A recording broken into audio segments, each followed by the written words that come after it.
धूमधाम से शादी करने के बाद समर्थ और देविका घर आते हैं। घर पर सब उनका स्वागत करते हैं और सौम्या उनकी सुहाग रात का इंतजाम करती है। समर्थ और देविका दोनों अपने रूम में बैठे बातें कर रहे होते हैं। तब देविका कहती है, सुनिए, आप इतना दूर क्यों बैठे हैं?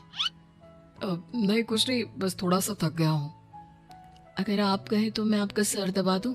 अब नहीं नहीं, रहने दो, आप भी तो थक गई होंगी। देविका आगे बढ़ते हुए कहती है, थक तो गई हूँ पर आपकी सेवा करना पहला धर्म है मेरा। देविका झट से समर्थ के पैर पकड़कर दबाने लगती है। ऐसे ही कुछ देर निकल जाती है और समर्थ कहता है, अब रहने दो देविका, तुम भी आराम कर लो, तुम भी थकी थकी लग रही हो। देविका मना करते हुए उठ जाती है और अपने बालों को खोलकर समर्थ का सर दबाने लगती है और कहती है, मेरी थकावट तो आप ही दूर कर दोगे ना? इतना कहकर देविका अपने खुले बालों को समर्थ के ऊपर डालती है। समर्थ देविका के जाल में सम्मोहित होने ही वाला होता है कि अचानक से दरवाजे पर किसी की दस्तक होती है। समर्थ आवाज लगाते हुए कहता है, कौन? भाई मैं हूँ, सौम्या। क्या है सौम्या? क्या बात है देविका, कैसा लग रहा है मेरी भाभी बनकर? कुछ बात आगे बढ़ी या नहीं? बात आगे बढ़ती कैसे? तू जो आ गई कबाब में हड्डी। अच्छा जल्दी बता, किस लिए आई थी? सौम्या ठिठोली करते हुए कहती है, क्या बात है देविका, बहुत जल्दी हो रही है। वैसे मैं तो दूध का गिलास देने आई थी। आखिर मेरी सहेली की सुहाग रात में कोई कमी नहीं होनी चाहिए। देविका दूध का ग्लास लेते हुए जल्दी से दरवाजा बंद कर लेती है और पीछे मुड़कर देखती है तो समर्थ तो सो चुका था। देविका समर्थ को उठाते हुए कहती है, सुनिए समर्थ जी, उठ जाइए ना, सौम्या दूध देने आई थी, इसे पी लीजिए फिर आप सो जाना।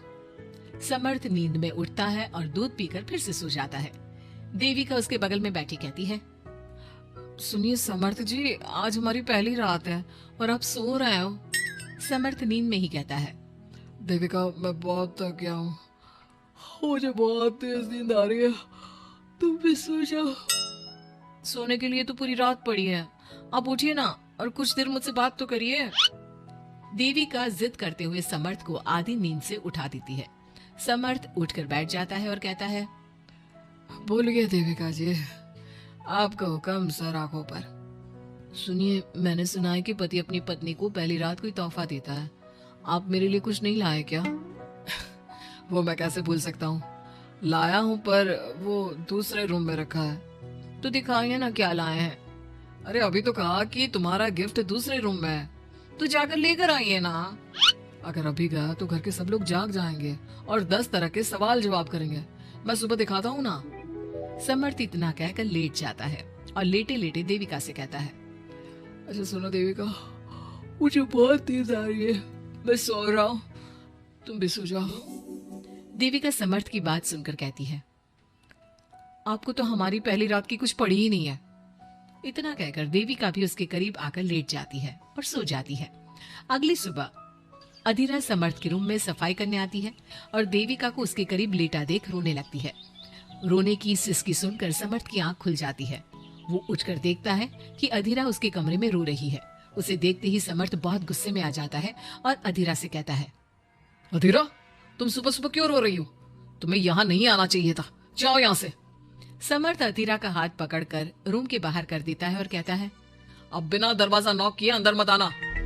इतने में देविका भी आ जाती है और समर्थ को भड़काते हुए कहती है, हाँ समर्थ जी, ये रो रो कर हमारे घर में अपशगुन कर रही है और अब ये देखो कैसे मगरमच्छ के आंसू दिखा रही है। इतना कहकर देविका अधीरा का हाथ पकड़कर घसीटती है और कहती है, अब क्या रोती रहेगी या कुछ काम भी करेगी? मुफ्त में रोटियां तोड़ने को नहीं मिलेगी यहाँ पर, चल उठ यहाँ से और कुछ काम कर।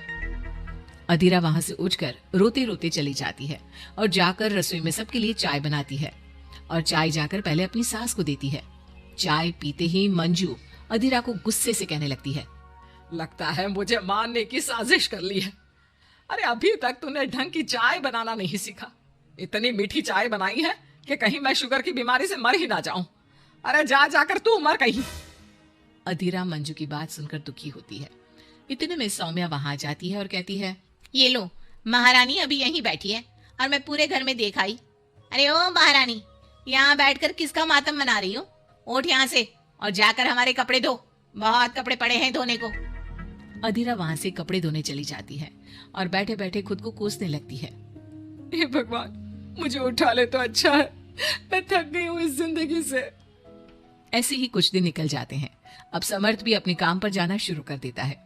एक शाम अधीरा घर के सारे काम करके अपने रूम में आराम कर रही थी और मंजू अधीरा को आवाज लगाते हुए कहती है, अरे ओ कल मुही, अगर आराम हो गया हो तो आकर मेरे पैर दबा दे।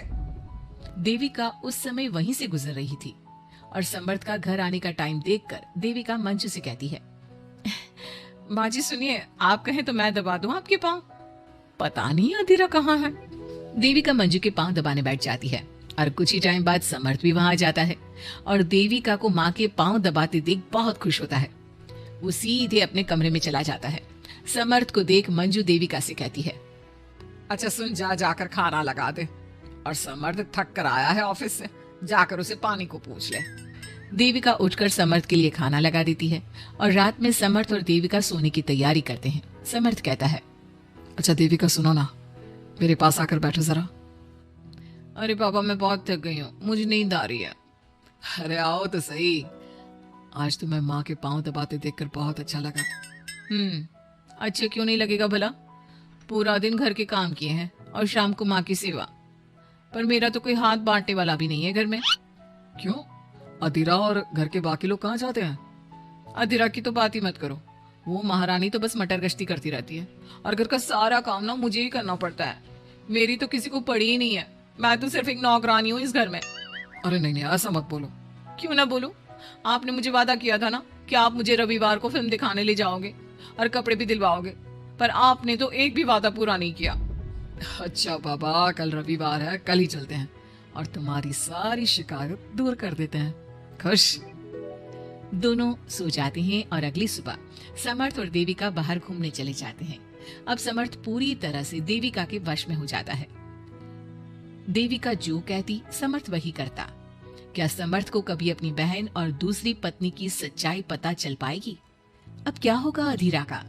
इसके लिए हमारे अगले एपिसोड का इंतजार कीजिए।